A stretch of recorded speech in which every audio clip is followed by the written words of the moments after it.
তৃতীয় খণ্ড সিথি ব্রাহ্মসমাজ দর্শন ও শ্রীযুক্ত শিবনাথ প্রভৃতি ব্রাহ্মভক্তদিগের সহিত কথোপকথন ও আনন্দ।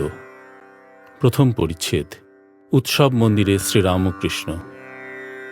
শ্রী শ্রী পরমহংসদেব সিথির ব্রাহ্মসমাজ দর্শন করিতে আসিয়াছেন।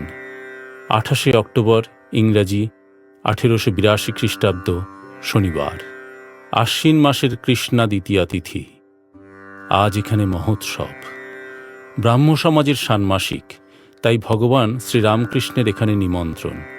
বেলা 3টা-4টার সময় তিনি কয়েকজন ভক্ত সঙ্গে গাড়ি করিয়া দক্ষিণেশ্বরের কালীবাটি হইতে শ্রীযুক্ত বেণীমাধব পালের মনোহর উদ্যান বাটিতে উপস্থিত হইলেন।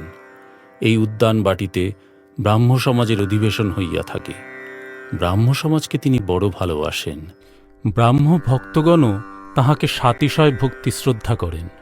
ইহার পূর্বদিন অর্থাৎ শুক্রবার বৈকালে কত আনন্দ করিতে করিতে স্বশিষ্য শ্রীযুক্ত কেশবচন্দ্র সেনের সহিত ভাগীরথী বক্ষে কালীবাড়ি হইতে কলিকাতা পর্যন্ত ভক্ত সঙ্গে স্টিমার করিয়া বেড়াইতে আসিয়াছিলেন। সিথি পাইকপাড়ার নিকট, কলিকাতা হইতে 1.5 ক্রোশ উত্তরে। উদ্যানবাটিটি মনোহর বলিয়াছি। স্থানটি অতি নিভৃত, ভগবানের উপাসনার পক্ষে বিশেষ উপযোগী। উদ্যান স্বামী বৎসরে 2 বার মহোৎসব করিয়া থাকেন, একবার শরৎকালে, আরেকবার বসন্তে। এই মহোৎসব উপলক্ষে তিনি কলিকাতার ও সিথির নিকটবর্তী গ্রামের অনেক ভক্তদিগকে নিমন্ত্রণ করিয়া থাকেন। তাই আজ কলিকাতা হইতে শিবনাথ প্রভৃতি ভক্তগণ আসিয়াছেন। তাহাদের মধ্যে অনেকেই প্রাতঃকালে উপাসনায় যোগদান করিয়াছেন, আবার সন্ধ্যাকালীন উপাসনা হইবে তাই প্রতীক্ষা করিতেছেন। বিশেষত তাহারা শুনিয়াছেন যে অপরাহ্নে মহাপুরুষের আগমন হইবে ও তাহারা তাহার আনন্দমূর্তি দেখিতে পাইবেন, তাহার হৃদয়মুগ্ধকারী কথামৃত পান করিতে পাইবেন, তাহার সেই মধুর সংকীর্তন শুনিতে ও দেব দুর্লভ হরিপ্রেমময় নৃত্য দেখিতে পাইবেন। অপরাহ্নে বাগানটি বহু লোক সমাকীর্ণ হইয়া আছে। কেহ লতামণ্ডপ ছায়ায় কাষ্ঠাসনে উপবিষ্ট, কেহ বা সুন্দর বাপিতটে বন্ধু সমভিব্যাহারে বিচরণ করিতেছেন। অনেকেই সমাজগৃহে শ্রীরামকৃষ্ণের আগমন প্রতীক্ষায় পূর্ব হইতেই আসন অধিকার করিয়া বসিয়া আছেন। উদ্যানের প্রবেশদ্বারে পানের দোকান। প্রবেশ করিয়া বোধ হয় যেন পূজা বাড়ি, রাত্রিকালে যাত্রা হইবে। চতুর্দিক আনন্দে পরিপূর্ণ। শরতের নীল আকাশে আনন্দ প্রতিভাসিত হইতেছে। উদ্যানের বৃক্ষলতাগুল্ম মধ্যে প্রভাত হইতে আনন্দের সমীরণ বহিতেছে। আকাশ, জীবজন্তু, বৃক্ষলতা যেন এক তানে গান করিতেছে। আজি কি হরষ সমীর বহে প্রাণে, ভগবৎ মঙ্গল কিরণে। সকলেই যেন ভগবৎ দর্শন পিপাসু। এমন সময়ে শ্রী শ্রী পরমহংসদেবের গাড়ি সমাজগৃহের সম্মুখে উপস্থিত হইল।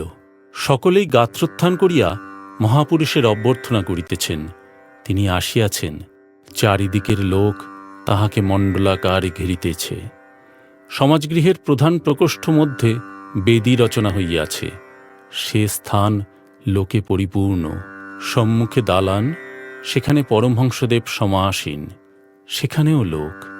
আর দালানের 2 পার্শ্বস্থিত 2 ঘর, সে ঘরেও লোক। ঘরের দ্বার দেশে উদ্গ্রীব হইয়া লোকে দণ্ডায়মান। দালানে উঠিবার সোপান পরম্পরা এক প্রান্ত হইতে অপর প্রান্ত পর্যন্ত বিস্তৃত। সেই সোপানও লোকে লোকাকীর্ণ। সোপানের অনতিদূরে 2-3টি বৃক্ষ, পার্শ্বে লতা মণ্ডপ, সেখানে কয়েকখানি কাষ্ঠাসন। তথা হইতেও লোকে উদ্গ্রীব ও উৎকর্ণ হইয়া মহাপুরুষের দিকে দৃষ্টিপাত করিতেছে। সারি সারি ফল ও পুষ্পের বৃক্ষ, মধ্যে পথ। বৃক্ষ সকল সমীরণে ঈষৎ হেলিতেছে, দুলিতেছে, যেন আনন্দ ভরে মস্তক অবনত করিয়া তাহাকে অভ্যর্থনা করিতেছে। ঠাকুর পরমহংসদেব হাসিতে হাসিতে আসন গ্রহণ করিলেন। এখন সব চক্ষু এককালে তাহার আনন্দ মূর্তির উপর পতিত হইল। যেমন যতক্ষণ নাট্যশালায় অভিনয় আরম্ভ না হয় ততক্ষণ দর্শকবৃন্দের মধ্যে কেহ হাসিতেছে, কেহ বিষয়কর্মের কথা কহিতেছে, কেহ একাকী অথবা বন্ধু সঙ্গে পাদচারণ করিতেছে, কেহ পান খাইতেছে, কেহ বা তামাক খাইতেছে। কিন্তু যাই ড্রপসিন উঠিয়া গেল, অমনি সকলে সব কথাবার্তা বন্ধ করিয়া অনন্য মন হইয়া এক দৃষ্টে নাট্যরঙ্গ দেখিতে থাকে। অথবা যেমন নানা পুষ্প পরিভ্রমণকারী ষটপদবৃন্দ পদ্মের সন্ধান পাইলে অন্য কুসুম ত্যাগ করিয়া পদ্মমধু পান করিতে ছুটিয়া আসে।